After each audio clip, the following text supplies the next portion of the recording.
این بحثی که راجع به چین هم گفتن که میگن امنیتی سازی، یعنی همیشه داره او اینو پالس میده که من آمادم با شما درگیر بشم، یا استفاده میکنه از اهرم‌هایی که بتواند تعادل طرف مقابل به هم بزنه، مثل تحریم.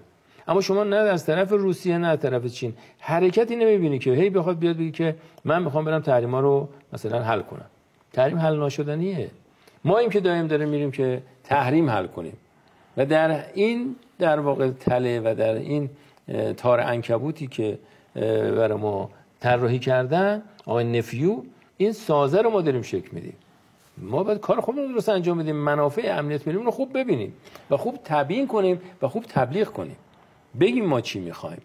ما در مسئله مقاومت ما در چند سال گذشته افتادیم تو تله رفع تحریم، هم رفتیم توی تله رفع تحریم، هم دیالوگمون رو برای خودمون، برای افکارمون و برای بیرون نیومدیم درست توضیح بدیم و قابل مترش کنیم. چون مردم میگن خب اگه این حرف شما با عمل چقدر سازگاره، من باید سفره‌مو ببینم دیگه. میگم پولا رو براشون نفر سوریه دادن و چنونی. من توی برنامه تلویزیون باز گفتم اونجا، گفتم ببین وقتی شما دارید میگید هزینه میکنم برای امنیت، مثل هزینه‌ای که برای بیمه ماشینت میکنی، تموم که شد برای